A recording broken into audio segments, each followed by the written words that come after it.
Salut à tous, c'est Manu, c'est Jean-Mi. Aujourd'hui, on va parler d'un jeu qui nous fait voyager, non pas sur une table, mais directement dans le tableau périodique des éléments. Je vais vous parler de Periodic, A Game of Elements. Un jeu malin, pédagogique sans en avoir l'air, et étonnamment fluide. C'est un jeu pour 2 à 5 joueurs, des durées de partie d'environ 30 minutes à partir de 10 ans. Il est signé Paul Covello et John Salomon. Illustré par Thomas Boguds, il est édité en français par Happy Meeple Game. Dans ce jeu, vous allez collecter des sets d'éléments et faire progresser vos recherches en vous déplaçant d'un élément chimique à l'autre, directement sur le tableau des éléments. Votre carburant est l'énergie que vous allez dépenser pour activer les tendances périodiques et vous déplacer à droite, à gauche, en haut, en bas, selon la logique scientifique réelle. Il faut donc optimiser chaque dépense car l'énergie se conserve. Dépenser trop vite, c'est s'essouffler. Bien gérer son mouvement, c'est maximiser ses recherches. Le but est simple, remplir des objectifs, compléter des pistes de recherche et marquer un maximum de points, avant que l'une des conditions de fin de partie soit atteinte, soit l'épuisement de la piste scientifique, où il n'y a plus de carte objectif disponible d'une couleur. Le jeu réussit quelque chose de rare. Proposer un jeu stratégique, thématique et pourtant très fluide, très accessible, sans jargon compliqué, en rendant le tableau périodique ludique et instructif. Si vous aimez les jeux qui peuvent être abstraits mais intelligents,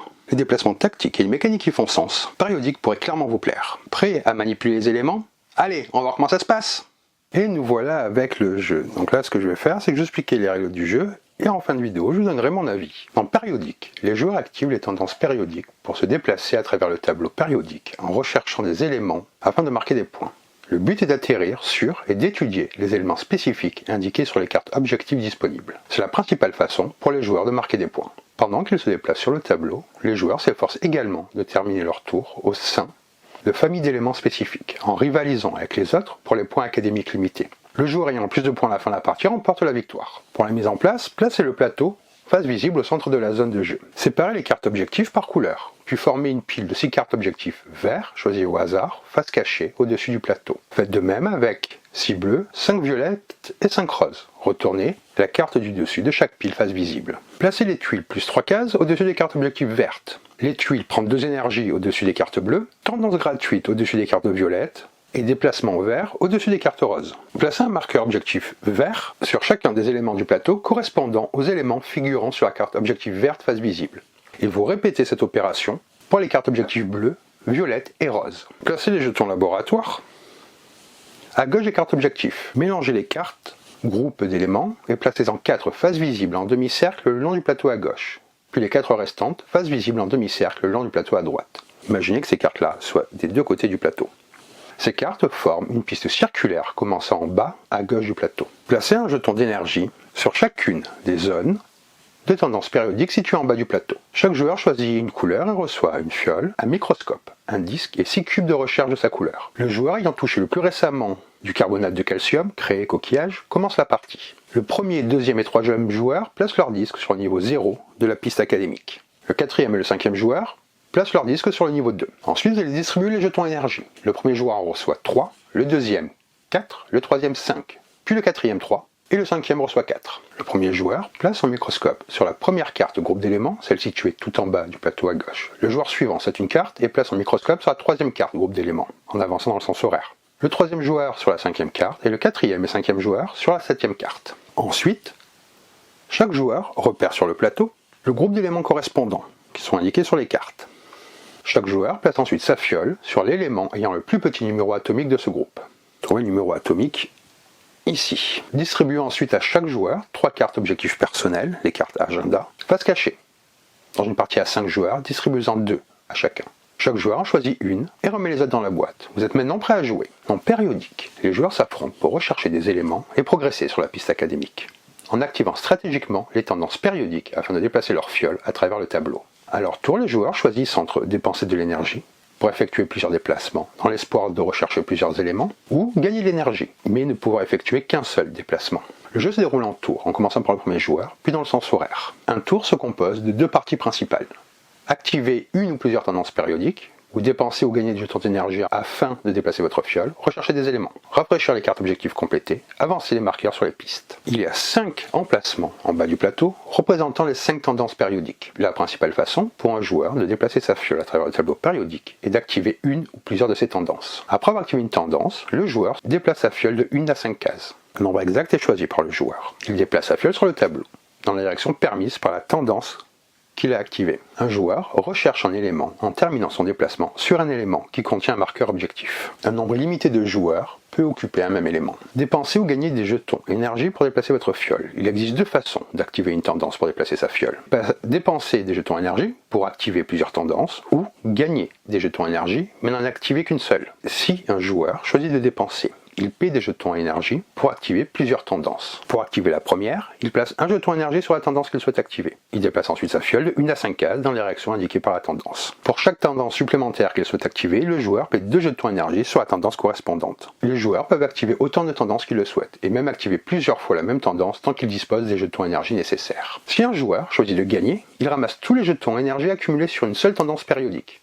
Ensuite, ce joueur déplace sa fiole de 1 à 5 cases sur le tableau dans la direction indiquée par la tendance. C'est la seule tendance périodique qu'un joueur peut activer pendant ce tour, sauf s'il utilise une ou plusieurs toules récompenses. S'il n'y a aucun jeton énergie sur la tendance qu'il souhaite activer, le joueur peut prendre un jeton énergie au joueur possédant le plus de jetons énergie. S'il y a égalité entre plusieurs joueurs, le joueur actif choisit celui à qui il prend le jeton. Les 5 tendances périodiques, quels sont donc leurs sens de déplacement? Ici, c'est augmenter ou diminuer le numéro atomique.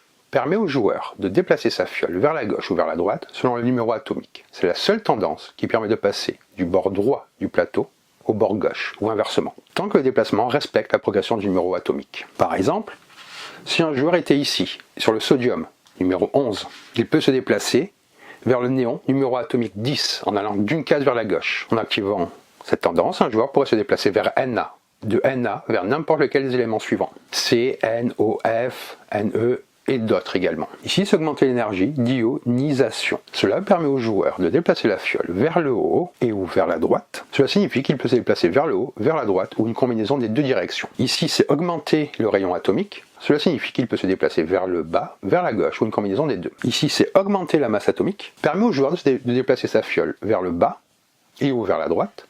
Cela signifie qu'il peut se déplacer vers le bas, vers la droite ou une combinaison des deux. Et finalement ici, c'est diminuer la masse atomique. Permet au joueur de déplacer sa fiole vers le haut et ou vers la gauche. Cela signifie qu'il peut se déplacer vers le haut, vers la gauche ou une combinaison des deux. Les joueurs marquent des points en recherchant des éléments. Les seuls éléments disponibles pour la recherche sont ceux indiqués par les marqueurs objectifs sur le plateau périodique correspondant aux cartes objectives visibles. Un joueur peut rechercher un élément en terminant son déplacement sur un élément comportant un marqueur objectif. Pour se déplacer en diagonale, un joueur doit effectuer 2 mouvements distincts. Par exemple, monter puis aller à droite. Un joueur ne peut pas se déplacer en diagonale en un seul mouvement. Comme la recherche n'a lieu qu'à la fin d'un déplacement, un joueur ne peut rechercher qu'un seul élément par tendance périodique activée. Un joueur ne peut pas rechercher simplement un élément s'il commence son tour dessus. Lorsqu'un joueur recherche un élément, il place l'un de ses cubes de recherche sur la carte objectif correspondante. S'il y a plusieurs marqueurs objectifs sur un même élément du tableau périodique, le joueur doit choisir l'un d'eux à rechercher.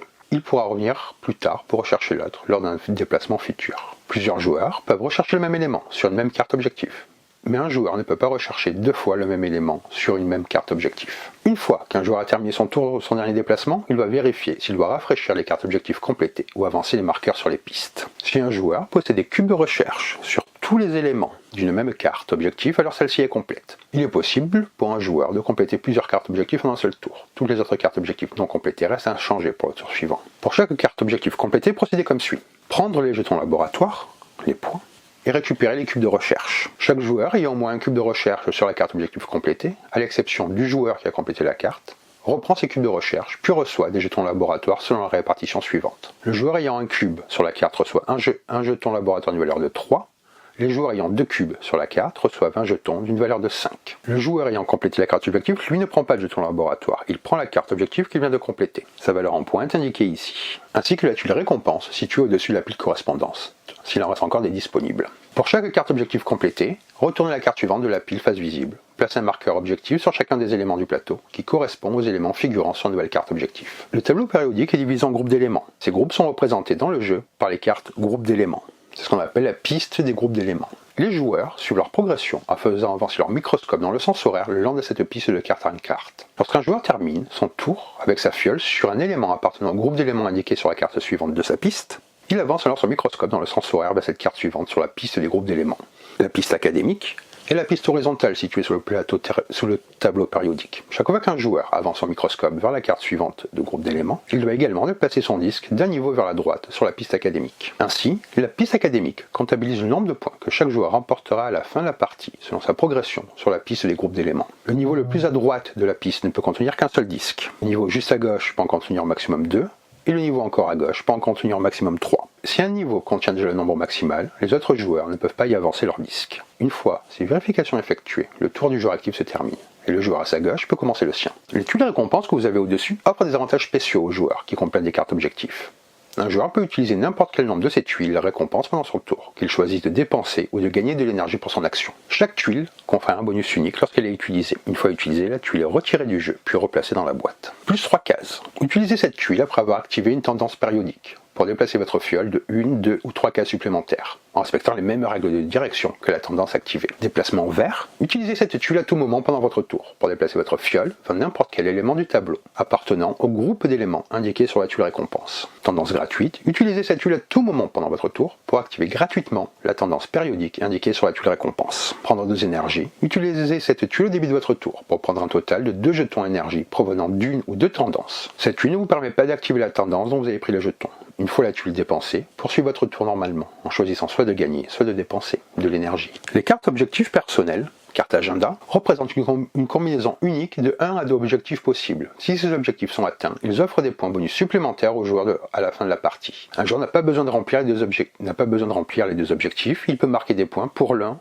ou les deux selon ce qu'il a accompli. Chaque carte objectif complétée par un joueur ne peut compter que pour un seul objectif de sa carte objectif personnel. Les points des cartes sont attribués lors du décompte final. La dernière manche est déclenchée lorsqu'une des conditions suivantes est remplie. Une pile des cartes objectifs est épuisée ou 2 joueurs ont atteint les 2 niveaux les plus à droite, 23 et 28, de la piste académique. Lorsqu'une de ces conditions est satisfaite, chaque joueur, sauf celui qui a déclenché la fin de la partie, joue un dernier tour. Puis on passe au décompte final. Car si la fin de partie est déclenchée par l'épuisement d'une pile de cartes objectifs, pendant la phase rafraîchir après votre tour, remplacez toute pile carte objectif vide par de nouvelles cartes prises dans la boîte, de la même difficulté, afin qu'il y ait toujours 4 cartes objectives disponibles. Pour déterminer leur score final, chaque joueur additionne les points gagnés pendant la partie, selon les catégories suivantes. Points des cartes objectifs et jetons laboratoire, points de la piste académique, points des cubes de recherche restants sur les cartes objectifs incomplètes. Chaque joueur possédant encore des cubes de recherche sur des cartes objectifs non complétées reçoit des jetons laboratoire comme si la carte avait été complétée. Puis les points des cartes objectifs personnels, des cartes agenda. Le joueur ayant le plus de points remporte la partie. En cas d'égalité, le joueur le plus avancé sur la piste académique remporte la victoire. Si l'égalité persiste, c'est le joueur ayant le plus de jetons d'énergie qui l'emporte.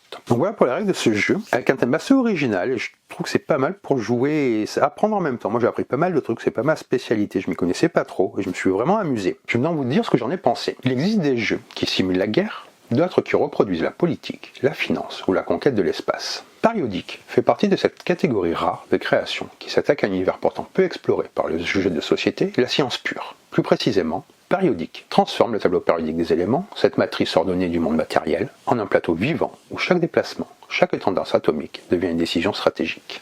Derrière cette apparente rigueur scientifique se cache pourtant une mécanique élégante, intuitive et profondément satisfaisante. Loin d'être un jeu abstrait froid, le jeu réussit l'équilibre délicat entre éducation, stratégie et émotion ludique. C'est un jeu de mouvement, d'énergie et de curiosité. Une véritable leçon de science, dissimulée sous les atours d'un jeu de plateau fluide et addictif. Le jeu ne se contente pas de coller à un thème scientifique. Le jeu ne se contente pas de coller un thème scientifique à une mécanique générique. Il incarne son sujet. Chaque action, chaque déplacement sur le plateau correspond à une loi chimique réelle. On ne déplace pas sa fiole au hasard, on suit les grandes tendances périodiques. Augmentation de la masse atomique, variation du rayon ou du numéro atomique. Ces tendances qui forment le cœur du plateau périodique, réel, deviennent toutes les forces directionnelles du jeu. Ce choix de design donne au jeu une cohérence pédagogique exceptionnelle. Sans le vouloir, les joueurs apprennent les logiques fondamentales de la chimie. Mais contrairement à un jeu éducatif traditionnel, le jeu ne donne pas l'impression d'apprendre. Il fait ressentir la science par le plaisir du jeu. Cette intégration thématique, à la fois fluide et naturelle, est sans doute l'un des plus grands succès de son design. Le moteur de Périodique repose sur une idée centrale. Activer une ou plusieurs tendances périodiques pour déplacer sa fiole à travers le tableau. 2 voies s'offrent à chaque tour. Dépenser de l'énergie pour activer plusieurs tendances successives et multiplier les découvertes, ou au contraire gagner de l'énergie mais se limiter à une seule activation. Ce système crée un équilibre subtil entre court terme et long terme, entre gestion et anticipation. Les joueurs doivent en permanence évaluer la rentabilité de leurs actions, investir de l'énergie maintenant pour l'explosion de mouvement, ou patienter un tour pour mieux rebondir ensuite. C'est cette tension, ce balancier atomique, qui donne au jeu sa saveur tactique. Chaque déplacement est une décision à plusieurs niveaux, direction, distance, objectif, interaction avec les autres joueurs. Comme les orbites d'un électron, le jeu tourne autour d'une dynamique constante entre liberté et contrainte. On avance sur un plateau scientifique, mais les sensations sont celles de la jeune aventure. Exploration, opportunisme et course subtile aux découvertes. Les cartes objectifs structurent la partie. Elles indiquent quels éléments doivent être recherchés pour marquer des points. En plaçant leur cube de recherche sur ces cartes, les joueurs construisent peu à peu leur réputation scientifique. Mais là où je surprends, c'est la manière dont il oriente la compétition sans la bloquer. Plusieurs joueurs peuvent participer à la recherche d'une même carte, mais seul celui qui complète tous les éléments en récolte la gloire finale. Les autres, eux, ne repartent pas bredouille. Ils obtiennent des jetons laboratoires, symbole de reconnaissance académique. Cette mécanique douce d'interaction, ni agressive ni solitaire, fait tout le charme du jeu. Elle encourage la concurrence scientifique, mais sans punir la coopération implicite. On partage parfois les mêmes découvertes, mais la célébrité, elle, ne se partage pas. Et toutes les récompenses, quant à elles, dynamisent la partie. Elles ajoutent une couche tactique brillante. Un petit bonus, mouvement supplémentaire, énergie, peut transformer un tour banal en combo spectaculaire. Ces tuiles limitées et précieuses deviennent de véritables catalyseurs de stratégie, capables de renverser une fin de manche. En parallèle, les découvertes, périodiques, intègrent une double piste solo progression. La piste des groupes d'éléments, qui reflète la diversité de vos recherches, et la piste académique, symbole de votre attention scientifique. Chaque fois que vous franchissez un groupe, votre microscope avance et votre disciplinaire réputation grandit. Mais cette montée est régulée. Certaines zones n'acceptent qu'un nombre limité de joueurs. Résultat, la course académique devient une tension permanente. On calcule, on anticipe, on espère trouver le bon moment pour passer devant ses pairs. Ce mécanisme donne au jeu un rythme équilibré, presque organique. On sent la progression, la rivalité et la satisfaction d'avoir gravi les échelons du savoir. Le jeu s'installe dans une durée moyenne, 45 à 90 minutes selon le nombre de joueurs, mais sa structure modulaire garde l'attention intacte. Les tours sont courts, les choix clairs, et chaque action a un impact immédiat. Il n'y a jamais de tour vide, chaque décision prépare la suivante. Même la fin de partie est bien calibrée. Elle se déclenche naturellement lorsqu'un pan de la recherche mondiale est achevé, ou lorsque deux scientifiques atteignent les plus hauts niveaux académiques. Le jeu ne s'éternise pas, il se clôt dans une tension logique, satisfaisante, presque narrative. L'un des grands atouts du jeu est son pouvoir pédagogique implicite. Sans jamais alourdir le jeu, il amène les joueurs à manipuler les grands principes du tableau. Comprendre les relations entre les éléments, appréhender la notion de masse, de rayon ou d'énergie, observer les familles chimiques et leurs propriétés communes. Tout cela sans une seule ligne de théorie. Le joueur apprend en jouant, non parce qu'on lui explique, mais parce qu'il ressent les logiques du système. C'est de la pédagogie émergente au sens le plus noble du terme. Le matériel d'une clarté exemplaire. Le plateau, reprenant fidèlement le tableau périodique, parvient à la fois à être lisible et immersif. Les couleurs des familles, les icônes des tendances, la disposition des cartes, tout est pensé pour fluidifier la lecture du jeu. Les jetons énergie, les fioles, les microscopes, les disques créent un univers cohérent. On a le sentiment d'être dans un laboratoire stylisé où chaque pion devient un instrument de recherche. Le soin apporté à l'iconographie et à l'organisation visuelle mérite d'être souligné. C'est un jeu à la fois beau, fonctionnel et intuitif. Les règles sont parfaitement structurées. L'apprentissage est rapide et la logique interne solide. Dès la première partie, tout s'enchaîne naturellement. Preuve d'un travail de conception réfléchi. À qui s'adresse Périodique ? C'est un jeu à double visage. Pour les familles, c'est une porte d'entrée vers la science, un jeu intelligent qui fait réfléchir sans frustrer. Pour les joueurs réguliers, c'est un puzzle stratégique subtil, un terrain d'optimisation permanent. Pour les enseignants et les médiateurs scientifiques, c'est une ressource ludique en or, un jeu qui enseigne sans didactisme, qui amuse sans trahir la rigueur. Il n'exige pas de connaissances en chimie, mais récompense la logique, l'observation et la planification. C'est un jeu accessible mais exigeant, un parfait exemple de design universel. Chaque partie raconte une histoire différente, celle d'une exploration, d'une course intellectuelle, d'un monde ordonné que l'on apprend à maîtriser. La satisfaction de compléter une carte objective, de gravir la piste académique ou d'optimiser un enchaînement de tendances produit un plaisir constant. Il y a dans ce jeu une forme de méditation logique, le calme du chercheur, l'excitation de la découverte, la beauté d'un système bien réglé. Et peut-être que c'est cela, la vraie réussite du jeu. Parvenir à rendre la science poétique, à transformer la complexité du réel en harmonie ludique. Périodique est un jeu rare, intelligent sans être froid, éducatif sans être moralisateur, compétitif sans être violent. Son système d'énergie et de tendance est une trouvaille de design qui allie mécanique pure et immersion thématique. Sa courbe d'apprentissage douce et sa profondeur stratégique en font un titre idéal pour les joueurs curieux, ceux qui aiment comprendre autant que gagner. C'est un jeu qui prouve que la science peut être ludique, que le jeu peut être savant, une alchimie réussie, brillante et inspirante. Une indispensable pour toute ludothèque qui aime réfléchir et s'émerveiller. Donc voilà pour cette vidéo, j'espère que ça vous a plu, que ça vous a donné envie de découvrir ce jeu. Si la vidéo vous a plu, n'hésitez pas à laisser un commentaire, à vous abonner à la chaîne si ce n'est pas encore fait, à partager la vidéo, tout ça m'aide beaucoup pour le référencement et ça me fait plaisir. D'ailleurs, je tiens à vous dire merci, vous êtes de plus en plus nombreux à suivre la vidéo et ça me fait vraiment plaisir. Vous trouverez également la petite cloche sur YouTube qui vous permet, une fois activée, d'être tenu au courant de toutes mes vidéos lorsqu'elles sont en ligne. Sur la page principale de YouTube, il y a également tous mes réseaux pour me suivre. Et sur ce, je vous dis bonne partie et